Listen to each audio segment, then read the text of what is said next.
tomber sur quasiment un compte rond. C'est autre exemple de proportion un peu étonnante. euh, le nombre total des codons du génome humain divisé par le nombre des deux codons les plus importants, il fait le calcul, Jean-Claude Pérez, il tombe sur 12,999. Là, c'est encore plus troublant, c'est-à-dire 13, quoi. Donc, je ne sais pas euh,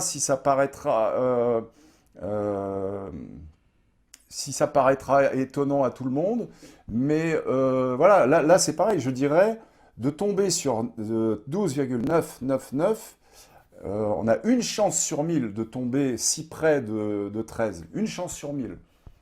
Donc, voilà, c'est des proportions étonnantes, je dirais. Mais ce qui m'a le plus impressionné dans les travaux de Jean-Claude Pérez, et c'est là qu'on en vient au nombre d'or, euh, Jean-Claude Pérez, qui, en fait, avant de travailler dans l'analyse de l'ADN, il a travaillé dans le domaine de l'intelligence artificielle et dans un modèle, le nombre d'or était apparu comme un nombre ayant un rôle central. Et il a eu l'idée d'utiliser, enfin, d'analyser effectivement euh, l'ADN, pas seulement humain d'ailleurs, l'ADN de plusieurs espèces différentes, y compris du virus du sida. Il a également étudié ça le, avec le médecin français, avec le découvreur virus du sida. Montagnier, Voilà, professeur Montagnier, voilà ouais. il a travaillé en collaboration avec le professeur Montagnier. Euh, donc il a constaté ce qu'on appelle des résonances. Alors, comment expliquer ça euh, le plus simplement possible. Euh, Ici en rouge, vous avez ce qu'on appelle les nombres de Fibonacci. Alors, c'est des nombres, c'est des nombres très faciles à déterminer à partir du moment où vous avez les deux premiers. Parce qu'une fois que vous avez les deux premiers, le suivant, vous faites la somme des deux précédents. Donc un plus un, 2. Pour avoir le suivant, vous faites un plus 2, 3. 2 plus 3, 5. 3 plus 5, 8. Et ainsi de suite. Les nombres de Lucas, c'est une suite jumelle de la suite de Fibonacci. C'est pareil, sauf que les deux premiers ont des valeurs différentes, mais le principe est le même. 1 plus 3, 4. 3 plus 4, 7. 4 plus 7, 11. Et ainsi de suite. Voilà. Et il se trouve que le rapport entre un nombre de Fibonacci et le précédent est très proche du nombre d'or. Et plus les nombres de Fibonacci sont importants, plus on est proche de ce nombre d'or, donc qui vaut à peu près 1,618. Euh, et alors, donc, pour moi, la découverte stupéfiante que Jean-Claude Pérez a faite, c'est la présence de résonance. Je vous explique le principe. Il a par exemple étudié un gène bien particulier, un gène humain bien particulier qui comporte 5613 bases. Euh, Voici comment il fait son analyse. Il parcourt le gène. Euh, Mettons qu'à à un moment donné, il arrive sur cette base-là, A. Euh, il, euh, il fait le décompte en allant de cette base A jusqu'à la dernière. Bon, il se trouve que c'est un A également. Euh, Selon donc il ne va considérer que les nombres soit de Fibonacci, soit de Lucas. Ici, en l'occurrence, 2584, voilà, ce nombre-là. Euh,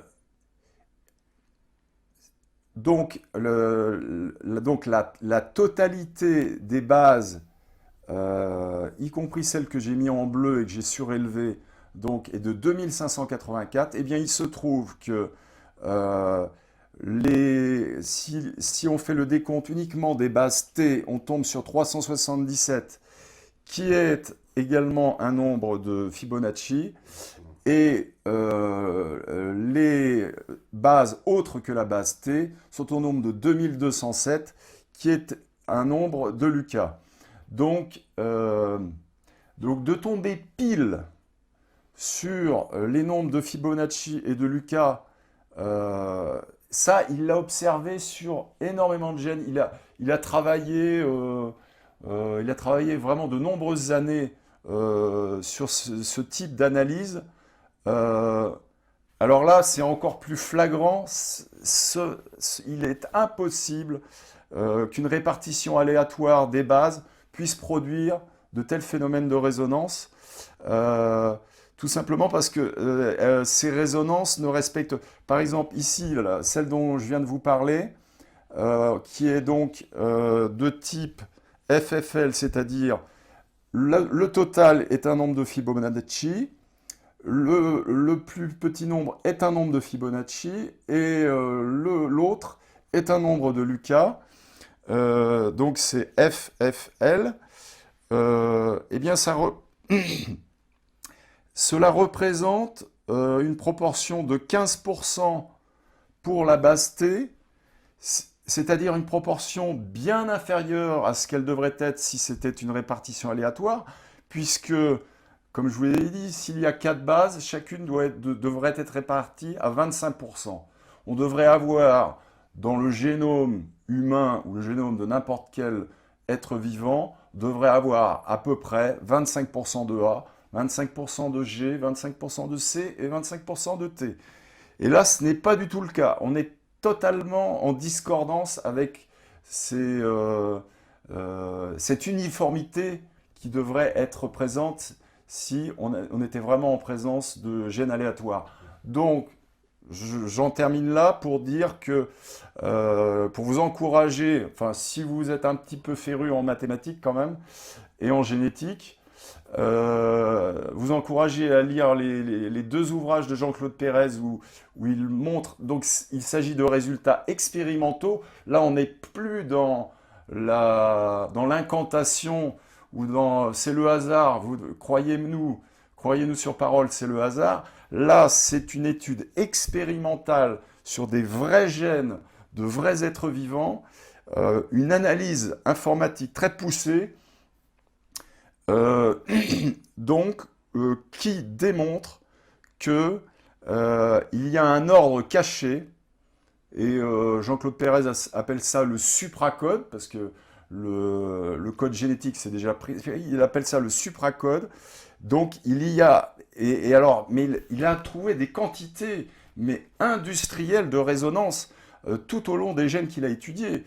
Des résonances, pas seulement par rapport à la base T, des résonances par rapport à toutes les bases. Enfin, bon, le, tous les ADN qu'il a étudiés sont tous irrigués par ces résonances mystérieuses. Donc, je dirais, pour moi, sa découverte, ça frise le prix Nobel. La seule chose qui manque pour qu'il ait le prix Nobel, ce qui serait un comble, qu'un mathématicien ait le prix Nobel de médecine, la seule chose qui manque, c'est l'explication de voilà, la cause cachée de ces résonances, qui reste encore une énigme. Mais il a découvert ces résonances. Voilà. Bon, pardon pour le caractère un peu mathématicien de cet exposé, mais c'est difficile de faire autrement. Euh, Alors, qu'est-ce qu'on me dit encore? Le nombre d'or est l'assurance de la proportion harmonieuse, or le courant, or le Coran, nanana, etc. D'accord, ouais, bah, c'est vrai que dans le Coran, il y a pas mal, semble-t-il, de, de, de références, en fait, à l'ADN et même, paraît-il, à la biogénétique. Alors, qu'est-ce qu'on nous dit? Nos gènes ne sont-ils pas plus proches de ceux du cochon? Ça, c'est ce qu'on nous dit souvent. C'est vrai, pas? C'est une connerie, ça, que le cochon partage beaucoup Non, de... non, c'est faux. C'est faux. Ah, c'est sûrement faux. D'accord. Non, non, non. Encore une Ça légende urbaine, alors? non, non. D'ailleurs, ça doit certainement pouvoir se trouver sur Internet où les généticiens établissent ce qu'on appelle des distances génétiques entre espèces. Et voilà, cette distance est tout simplement proportionnelle aux différences qu'ils observent entre le génome de l'espèce humaine et de telle autre espèce. Et non, le génome du porc n'est pas plus proche n'est pas plus proche que le génome Que enfin, de l'humain le que celui du génome du singe. chimpanzé est plus proche du génome de l'homme que le génome du porc ne l'est. D'accord. Voilà. On me dit Darwin prétend que le poisson s'est mis à évoluer au fur et à mesure des années d'une évolution progressive jusqu'à devenir un lézard puis un crocodile. Puis ce crocodile, à son tour, se serait mis à évoluer petit à petit après de longues années jusqu'à devenir un singe. Et ce singe aura ensuite évolué pour devenir un être humain. En conséquence de ses paroles et de sa prétention, il y aurait eu des créatures intermédiaires entre le poisson et le crocodile, et entre le crocodile et le singe. Mais il apparaît au grand jour le mensonge de cette théorie. À ce jour, on n'a jamais trouvé de squelette d'une créature qui descendrait d'un poisson jusqu'au crocodile, ou du crocodile jusqu'au singe.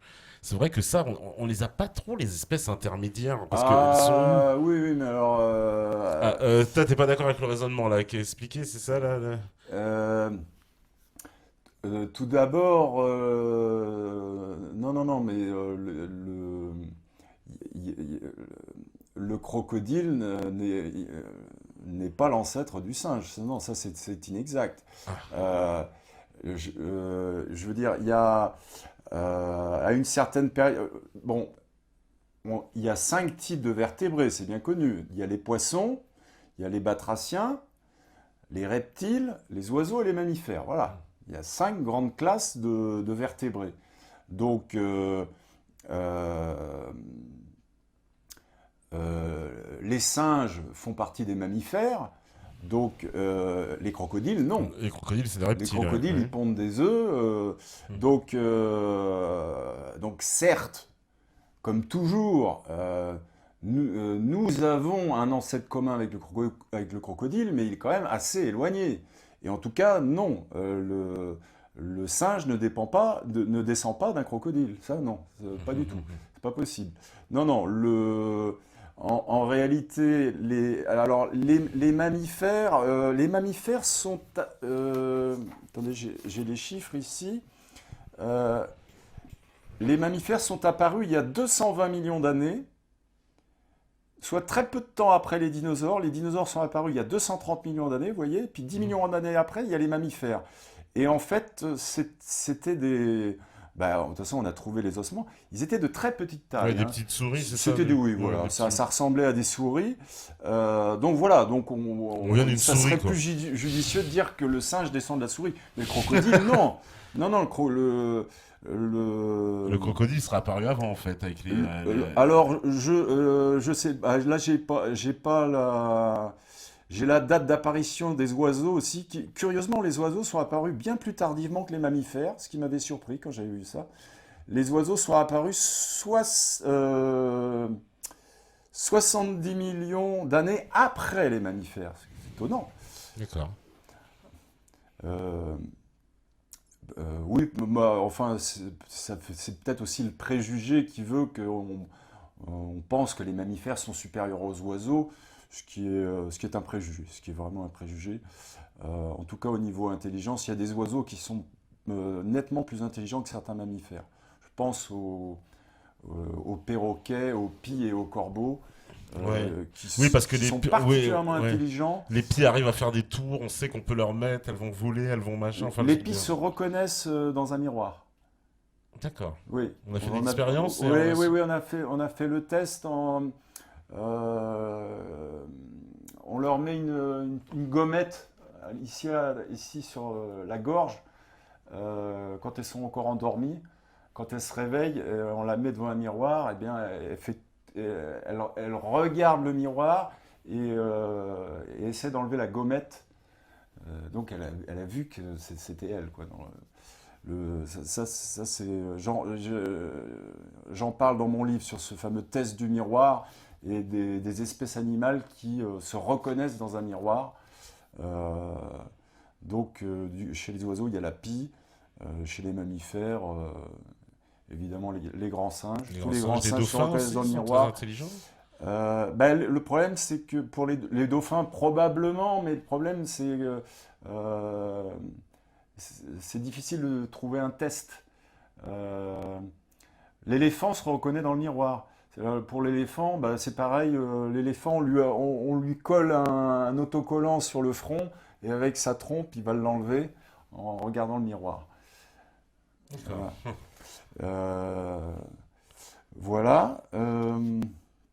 Et Ça est-ce que part. aussi, alors ça c'est quelque chose qu'on entend souvent, est-ce que ça tient de la légende justement, euh, l'histoire des fameux oiseaux qui seraient les descendants des dinosaures, alors que les dinosaures auraient des plumes, etc. On entend beaucoup ces versions. Non, oui, mais alors, mais ça C'est avéré, hein. Ah oui, oui, oui, oui. Les oiseaux sont les descendants de certaines espèces de dinosaures. Ah oui, oui, D'accord. ça c'est avéré. L'ancêtre très connu des oiseaux s'appelle l'Archéoptérix. L'Archéoptérix. Il avait déjà des ailes et des plumes. Euh, sur ses ailes, il avait encore trois ou quatre griffes qui ont disparu par la suite. Il n'y a plus maintenant d'oiseaux qui ont des griffes à la moitié de... Alors que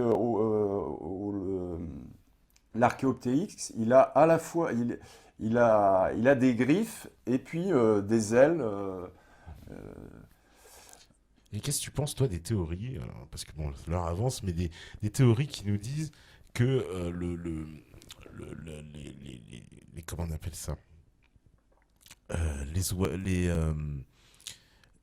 Les oiseaux, enfin, la Terre n'aurait pas justement 300 millions d'années, mais elle serait au contraire très jeune. J'imagine que tu as déjà entendu parler de ces théories qui disent que finalement, l'histoire des millions d'années, c'est faux, c'est une invention, que la Terre serait beaucoup plus jeune que ce qu'on nous prétend. Alors c'est quelque chose qu'on entend, hein. Euh, Toi, ça te paraît crédible ou complètement farfelu? bon, disons que euh, moi, j'ai tendance les géologues, d'une manière générale, m'inspirent confiance. Donc les géologues et ceux qui... les géologues su- ben justement parce que enfin, les géologues m'inspirent davantage confiance que les zoologues. Voilà, parce que les zoologues, parce que donc pour moi, j'estime que les zoologues sont soit dans le déni, soit en tout cas, ou un petit peu dans la malhonnêteté, au risque de paraître un peu dur, mais euh, euh, oui, d'ailleurs, je tiens aussi, je vais bientôt partir, mais il y a une chose que je tiens à dire, justement, c'est que, pour revenir à notre sujet, euh, le- j'estime que c'est pas honnête de la part des biologistes, des zoologues, des paléontologues, etc. C'est pas honnête de leur part de dire que, comme l'a fait, voilà, je vous rappelle quand même ce qu'a dit Jacques Monod, hein, dans Le hasard et la nécessité. Il dit que donc le hasard, c'est la notion centrale de la biologie moderne et c'est la seule concevable. Ça, c'est pas honnête, je trouve, de sa part, avec tout le respect que je lui dois par ailleurs. Euh, on a le choix, on a le choix. Ou bien on croit au hasard. Bon, bah écoutez, grand bien vous fasse. ou bien on n'y croit pas, et moi c'est mon cas, et je n'y ai jamais cru, et ça m'étonnerait que j'y croie un jour. Surtout avec les travaux de Jean-Claude Pérez que j'ai découvert il y a 2 mois. J'étais presque en transe hein, quand j'ai lu ces livres, hein, parce que je disais, parce que c'était la confirmation expérimentale. C'est ça en science ce qui compte, c'est l'expérience. C'est parce que les affirmations sans justification, ce qui est typiquement le cas de Jacques Monod, il n'y a pas de justification derrière son affirmation. Il dit il n'y a que le hasard qui peut être concevable dans la théorie de l'évolution. Moi je dis non, non, il n'y a pas que le hasard.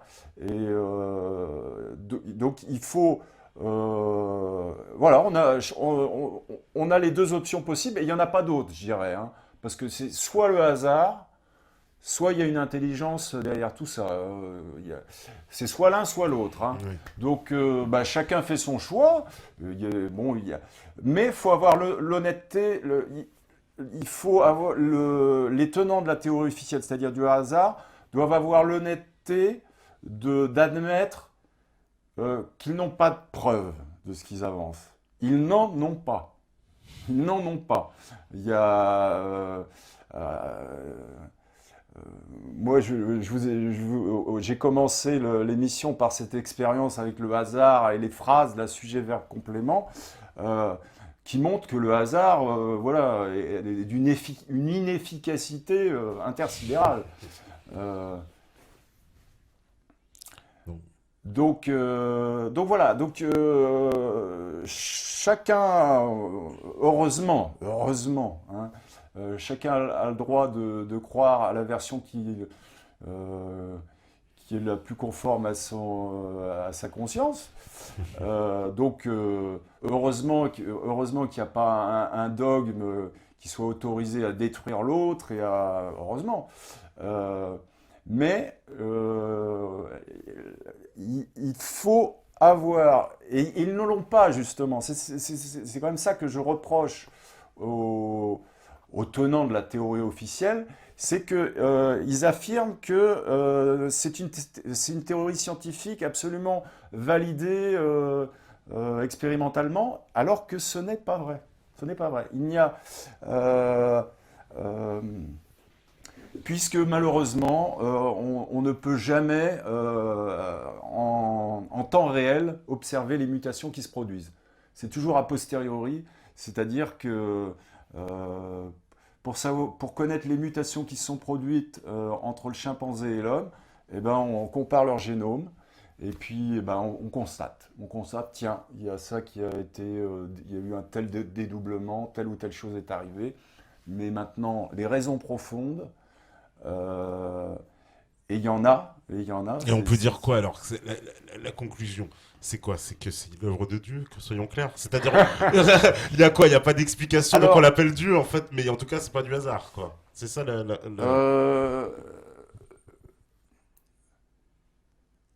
euh, oui, le titre de l'émission qui reprend le titre de mon livre, à Mhm. savoir L'évolution est-elle l'œuvre de Dieu? Alors, je vais faire rire les gens, mais je vais avoir tendance à répondre non. Peut-être faire des ennemis surtout.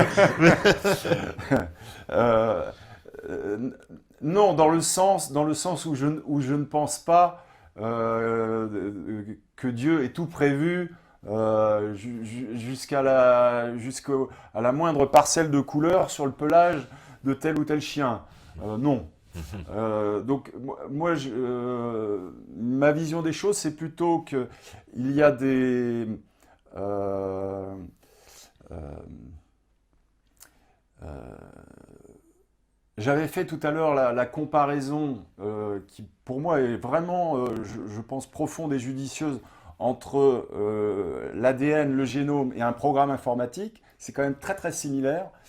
Et Dieu, Euh, c'est quoi? C'est créateur du logiciel alors? voilà, pour moi, C'est Bill Gates. Non, il y aurait, non, je rigole.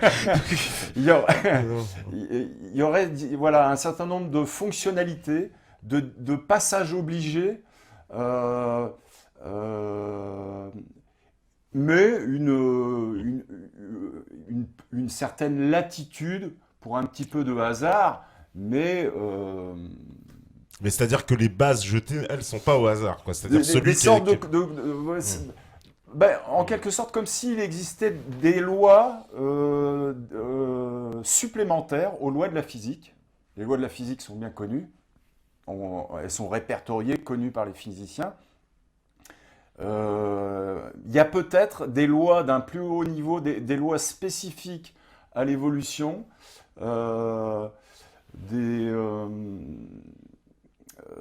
voilà, qui resteraient à découvrir, si jamais il est possible de les découvrir, parce que peut-être que ça nous échappera à jamais, parce que en tout cas, les tentatives de compréhension de comment, à partir de ce programme génétique, l'embryon se forme, comment il s'oriente, comment il devient symétrique, car très souvent les animaux ont une symétrie. Quand on voit les difficultés et toutes les inconnues qui restent encore, et quand on voit la complexité, effectivement, des protéines, et donc des interactions entre les protéines, il y a des moments où on peut se demander si on sera un jour capable de connaître le fin mot de l'histoire, quoi. Ouais. Peut-être que non. Peut-être que jamais. Peut-être que c'est vraiment trop compliqué pour notre intelligence, peut-être. Mais en tout cas, il faut toujours continuer à chercher. Il faut poursuivre la recherche fondamentale et il faut encourager des travaux comme ceux de Jean-Claude Pérez qui vraiment m'ont stupéfait. Ça, je dois dire. Mais n'ont fait que confirmer ce que je pensais. D'accord. Ouais, Ouais. alors, voilà, on va dire, allez, est-ce qu'il y a encore une question subsidiaire? Ouais, non, je vois pas de... Ah si, voilà, une question subsidiaire qui est intéressante. Une dernière question, c'est est-ce que finalement aussi toute cette théorie de Darwin, il n'y a pas derrière un objectif politique à l'imposer, c'est-à-dire qu'il y a des motivations politiques plus que des motivations scientifiques finalement, et de modeler un peu un monde dans lequel, soyons clairs, avec la théorie de Darwin, on fait disparaître Dieu, en tout cas de la création du monde. Ah ben c'est sûr, c'est sûr que le néo-darwinisme, à partir du moment où on affirme que tous les êtres vivants ne sont que les avatars du hasard, il est évident que Dieu n'a plus de place dans un tel monde, parce que ce serait un Dieu quand même très curieux, un Dieu qui observerait l'évolution des êtres vivants sans savoir d'où ça vient. Ça, c'est un Dieu de carnaval, ça n'existe pas. Parce que Dieu... moi, j'ai pas d'informations, je n'ai pas de connexion particulière avec Dieu. Je suis absolument convaincu qu'il existe. Maintenant, qui il est, quelle est sa forme, etc. Je ne suis ni théologien, je suis ni un théologien ni un mystique. Il y a à l'évidence une intelligence qui gouverne d'une manière ou d'une autre les grandes structures du vivant, on va dire. Et effectivement, affirmer que non, tout vient du hasard, bien sûr, évidemment que c'est automatiquement une profession de foi athéiste. Athée. Donc forcément. Voilà, on peut dire qu'on peut envisager qu'il y a des motivations politiques. Il n'y a pas de troisième voie possible. Hein. Je veux dire, ou bien tous les êtres vivants sont le fruit du hasard, et donc il n'y a pas de Dieu. Dieu, ça n'a pas de sens dans ce cas-là. Parce qu'un Dieu qui est là, oh tiens, il y a des êtres vivants. Ils se développent tout seuls, ils sont géniaux. Ça n'a pas de sens. Donc, ou bien donc, Donc il y a une intelligence, Il y a une intelligence supérieure. c'est-à-dire ce que traditionnellement on a coutume d'appeler Dieu, mais que y en a que le mot, qui considèrent le mot tellement galvaudé, qui vont préférer grand architecte, quoi que ça devient galvaudé aussi, ou grand horloger. Ouais, ceux-là ils sont plutôt du côté du Grand Orient, non? Ceux qui aiment bien les grands architectes. Dieu, c'est le plus court et c'est le plus simple. Ouais. Voilà. Donc. Bon, donc. On pourra conclure là-dessus. On va conclure là-dessus. Voilà, en souhaitant à tous les grands horlogers une bonne nuit. En tout cas, merci Xavier, merci beaucoup d'être venu. Ce fut un plaisir. Nous aussi, un plaisir partagé. Puis là, on pourra plus, ils pourront pas dire qu'on n'a pas fait d'heures sup, parce que tous ceux qui nous disent tout le temps, oui, vous êtes des fonctionnaires, il est minuit 45, les enfants. Moi, j'aimerais bien les voir, eux, si au travail, il reste une heure de plus gratuit. On leur demandera, on leur posera la question, assis devant votre canapé. Voilà, qu'est-ce que vous... Alors, en tout cas, voilà, j'ai l'habitude de saluer tout le monde à la fin. Frisky, Libertad, Meg Medium, Patriote, Sefi, Nasser, Nas l'Indien, Don Sanus, Fange de Brie, Karine, Gâche Espoir, Liberty, toute capoute. Bon, ils ont des noms bizarres, faut pas s'inquiéter, c'est l'évolution, nous aussi, voilà. Un culte dissident, les reptiliens en architecte crédible, tu m'étonnes. Vous, en tout cas, n'oubliez pas que vous êtes 99% plus proche du singe qu'une fourmi. Alors, je ne manquerai pas de vous le rappeler. En tout cas, merci d'être venu. Je pense que cette émission va encore marquer les annales de Méta TV. On risque... Je pense que ça va débattre encore longtemps sur la théorie de l'évolution. Le débat est loin d'être fini. Les forums qui parlent de la théorie de l'évolution sont toujours très animés et parfois, parfois c'est presque violent. C'est presque violent, ouais. Bah oui, parce que dès qu'il est question de Dieu, de toute façon... ça commence à charcler le couteau. Là, ça va. C'est toujours un peu sensible. Ça va finir à la machette sur le chat de toute façon. Moi, je suis quelqu'un qui n'ait pas peur de parler de Dieu et surtout qui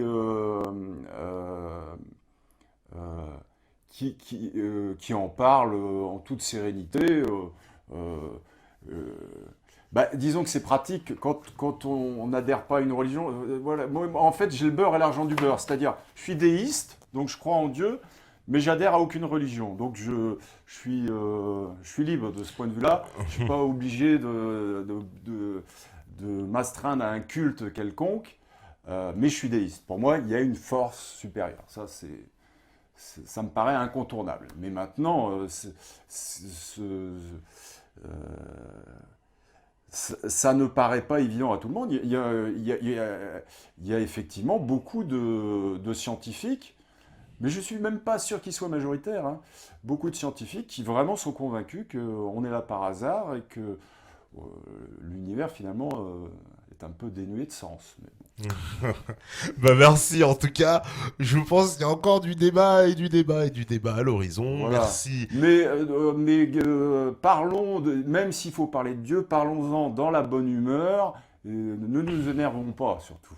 Voilà, ne nous énervons pas. Voilà, bon message, bande de chimpanzés. Parce que de toute façon, si vous écoutez ce message ce soir, c'est que vous êtes de la résistance. Merci, à demain, ciao.